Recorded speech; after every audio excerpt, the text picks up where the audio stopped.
Okay. All right, my name's Tammie Clark, and I have been teaching elementary art for 20 years. This will be my 21st year. I live in Decatur, Alabama, and I teach mostly at Title I schools. And Anna asked me for my top tips for beginning the school year. My top three are: make a seating chart, make sure you've got some expectations, and make sure you've worked through your procedures.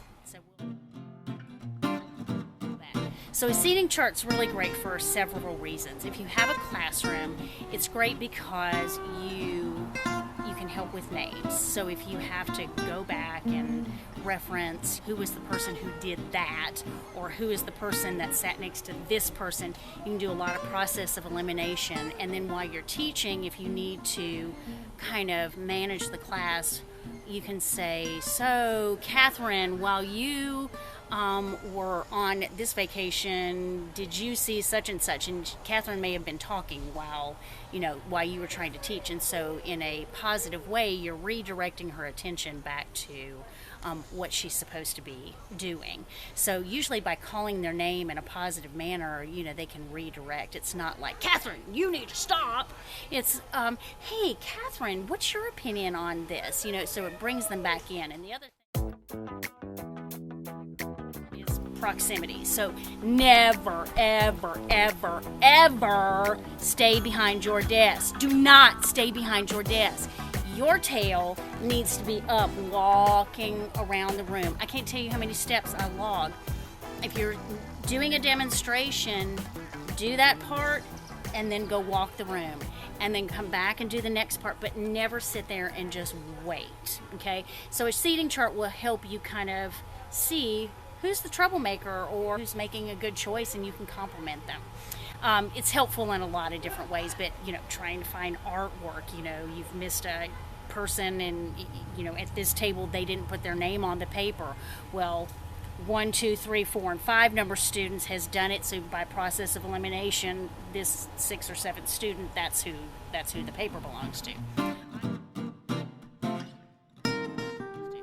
I often group my papers and stuff by tables. I just have them turn their papers in the middle, and then I clip all those papers together so I have 4 or 6 piles, whatever the number of tables are, and then I can quickly pass out. Instead of passing out to individual people, I can pass out this table, this table, this table, this table.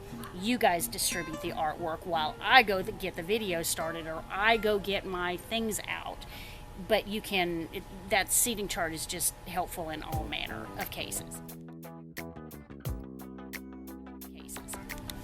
Okay, Anna's going to show you a video that I made last year on classroom expectations. Probably about 10 or 15 years ago, the music teacher at my school created these expectations that were positive, but yet addressed behaviors that could be negative. And I liked the positive spin on it, and I liked the fact that she used them and I used them, and we had consistent language, and that was kind of helpful. You're not always going to have that. So they all have a positive spin, but you can address a lot of negative behaviors just from all those positive expectations. So I lay that out. So my video shows me doing all the crazy stuff that kids do to break those expectations or not meet those expectations. And I will say that having a school-wide management plan is a huge game changer, but you're not always going to have that. I have one school that has a complete positive behavior plan. It's a clip chart method, and they can move up and down throughout the day. So if they screw up in the morning, they can redeem themselves in the afternoon, or if they mess up in this, 2 hours later they can clip up in that. They're great in PE, but they're terrible in math. They have an opportunity to shine, and it's reinforced by administration. They get rewarded with activities, like they rent the game, like a video game truck, or they have a water day outside, or they have a go to the park, or a popsicle and pool or water party, something. It's all positive, and they do that quarterly, I think like every 9 weeks. So that's huge. So have some expectations, lay them out there, give them examples, talk to them about what that looks like, because you can't just simply say it. You really have to give them, what it looks like. And the video kind of worked out best, but you could also just have a conversation with the kids. It just may take long. And then the third thing that I would say is work through all procedures. And you can't go through all procedures at the beginning of school. So go through the basic ones. And usually my expectations for procedures are, how are we going to line up? How are you going to go sit down? And what are you going to do with the supplies that you have at your table? So before COVID, I had tubs in the middle of their tables. They always had glue sticks, pencils, Sharpies. And I just told them these were my expectations. I want my glue closed, and I want them standing up like soldiers. Pencils go here, scissors go here, glue sticks should go here. We always twist a glue stick down, we put the cap on, and we don't leave until your bucket looks like this bucket. And so I literally get the bucket, I stick it under the document camera, I show them all the things that I want them to see, and these are my expectations. And then through the following weeks, I really make a point of checking each table and saying, thank you so much, table 4. Your glue sticks are where they're supposed to be, your scissors are where they are supposed to be, your glue standing up like a soldier. Whatever it was that was my expectation, please go stand on a pink dot.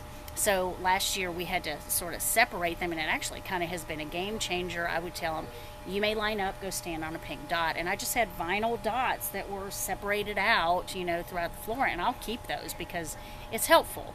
They know exactly where they're supposed to stand. They know exactly which way they're supposed to face. They know. So the more they know, the more they can follow my expectation number 6. If you know what to do, just do it. Don't do the things you're not supposed to do. Do the things you're supposed to do. So if I told you to go stand on a pink dot and you're not standing on a pink dot, are you following my expectations? And you have something to very concretely reinforce, and you've got to follow through. You've just got to follow through. It's probably the hardest thing because we're creatives, and we work with littles, and I'm the worst squirreler in the world, but you've got to remember to at least reinforce that for at least the first month. It's vital. But if you just refer back to your expectations, whatever they are, whatever you've created, it doesn't have to be what I put out there, but whatever you create, just make sure you always follow through. If you don't mean it, really, really think through those expectations. If you can't possibly follow through on that, if you don't mean what you say, then don't tell them that. You've got to be able to follow through with whatever you've chosen. And I've had to eat crow before. It's awful. I can feel really badly about making that decision to do this to a child when maybe I could have given them something that was a little more redemptive. I don't know. You just think before you make that final chop on them. And then try to just be more positive than negative. So those are my top 3. Good luck.